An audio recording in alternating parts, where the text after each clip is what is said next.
You, John Fitzgerald Kennedy, do solemnly swear. I, John Fitzgerald Kennedy, do solemnly swear.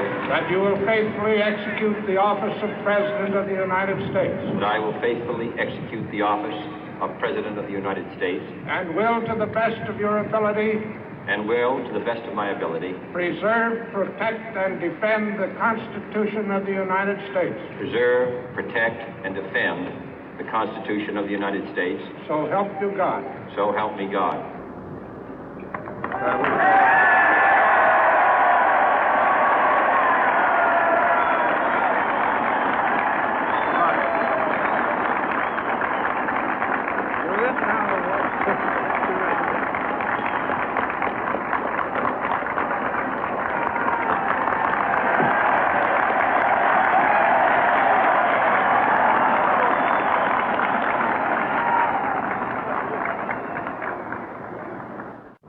Vice President Johnson, Mr. Speaker, Mr. Chief Justice, President Eisenhower, Vice President Nixon, President Truman, Reverend clergy, fellow citizens.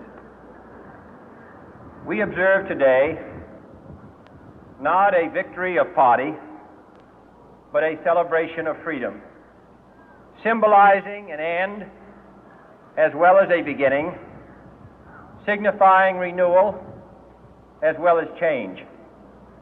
For I have sworn before you and Almighty God the same solemn oath our forebears prescribed nearly a century and 3/4 ago. The world is very different now, for man holds in his mortal hands the power to abolish all forms of human poverty and all forms of human life. And yet the same revolutionary beliefs for which our forebears fought are still at issue around the globe. The belief that the rights of man come not from the generosity of the state, but from the hand of God. We dare not forget today that we are the heirs of that first revolution. Let the word go forth from this time and place to friend and foe alike that the torch has been passed to a new generation of Americans born in this century, tempered by war, disciplined by a hard and bitter peace, proud of our ancient heritage, and unwilling to witness or permit the slow undoing of those human rights to which this nation has always been committed and to which we are committed today at home and around the world.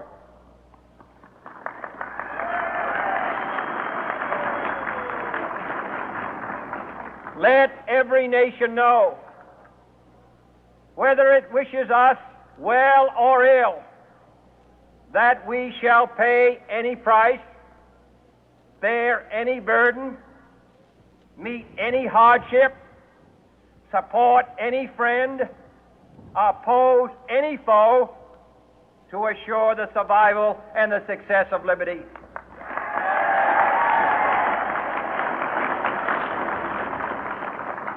This much we pledge and more. To those old allies whose cultural and spiritual origins we share, we pledge the loyalty of faithful friends.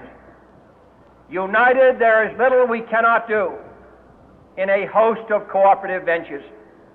Divided, there is little we can do, for we dare not meet a powerful challenge at odds and split asunder.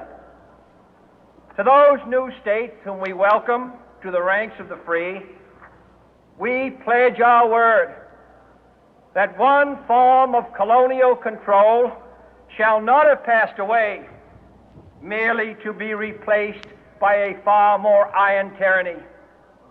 We shall not always expect to find them supporting our view, but we shall always hope to find them strongly supporting their own freedom, and to remember that in the past, those who foolishly sought power by riding the back of the tiger ended up inside.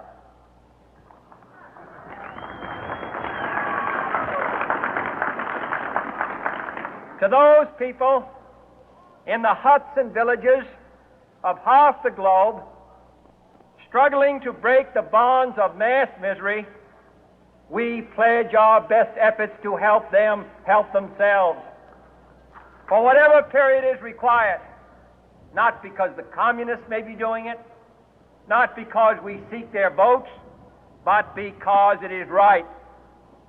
If a free society cannot help the many who are poor, it cannot save the few who are rich.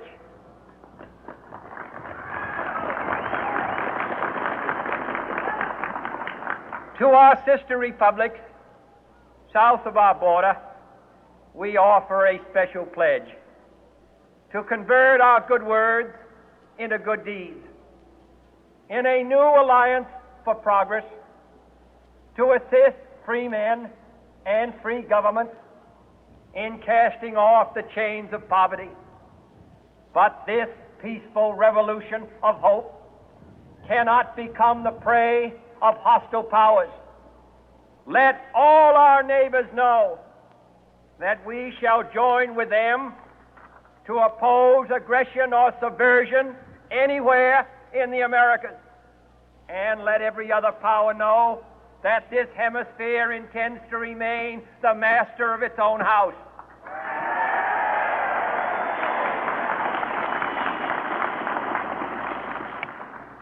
To that World Assembly of Sovereign States, the United Nations, our last best hope, in an age where the instruments of war have far outpaced the instruments of peace, we renew our pledge of support to prevent it from becoming merely a forum for invective, to strengthen its shield of the new and the weak, and to enlarge the area in which its writ may run. Finally, to those nations who would make themselves our adversary, we offer not a pledge, but a request that both sides begin anew the quest for peace.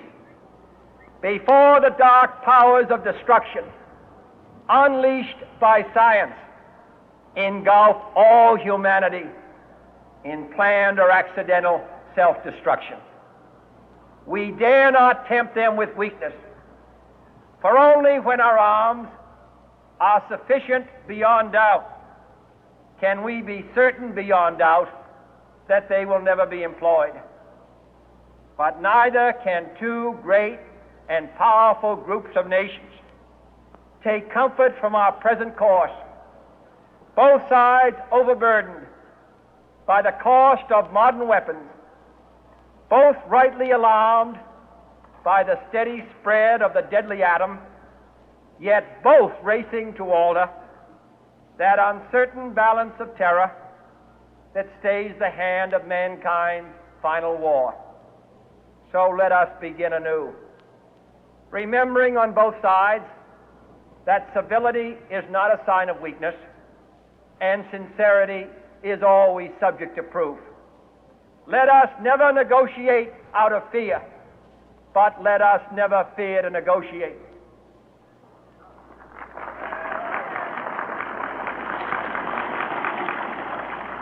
Let both sides explore what problems unite us, instead of belaboring those problems which divide us. Let both sides, for the first time, formulate serious and precise proposals for the inspection and control of arms, and bring the absolute power to destroy other nations under the absolute control of all nations.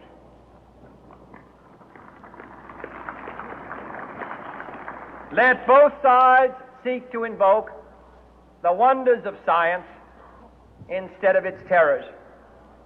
Together, let us explore the stars, conquer the deserts, eradicate disease, tap the ocean depth, and encourage the arts and commerce. Let both sides unite to heed in all corners of the earth the command of Isaiah to undo the heavy burden and let the oppressed go free. And if a beachhead of cooperation may push back the jungle of suspicion, let both sides join in creating a new endeavor, not a new balance of power, but a new world of law, where the strong are just and the weak secure and the peace preserved. All this will not be finished in the first 100 days, nor will it be finished in the first 1,000 days, nor in the life of this administration, nor even perhaps in our lifetime on this planet. But let us begin.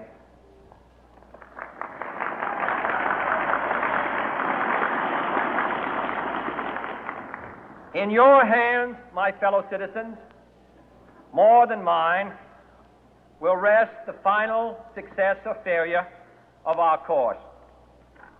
Since this country was founded, each generation of Americans has been summoned to give testimony to its national loyalty. The graves of young Americans who answered the call to service surround the globe. Now the trumpet summons us again, not as a call to bear arms, though arms we need, not as a call to battle, though in battle we are, but a call to bear the burden of a long twilight struggle, year in and year out, rejoicing in hope, patient in tribulation, a struggle against the common enemies of man, tyranny, poverty, disease, and war itself. Can we forge against these enemies a grand and global alliance, north and south, east and west, that can assure a more fruitful life for all mankind? Will you join in that historic effort?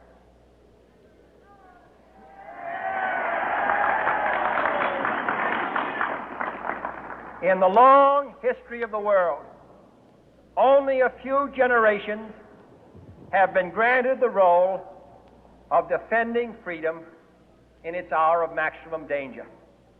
I do not shrink from this responsibility. I welcome it.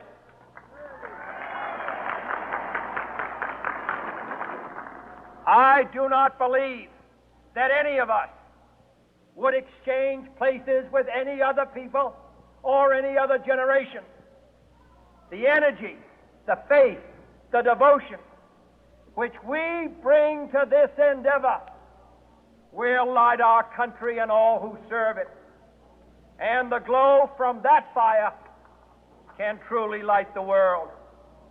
And so, my fellow Americans, ask not what your country can do for you, ask what you can do for your country.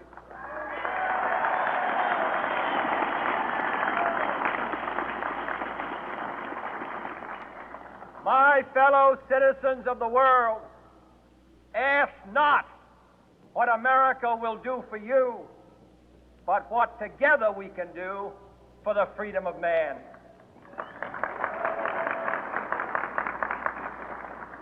Finally, whether you are citizens of America or citizens of the world, ask of us here the same high standards of strength and sacrifice which we ask of you. With a good conscience, our only sure reward, with history the final judge of our deeds, let us go forth to lead the land we love, asking His blessing and His help, but knowing that here on earth God's work must truly be our own.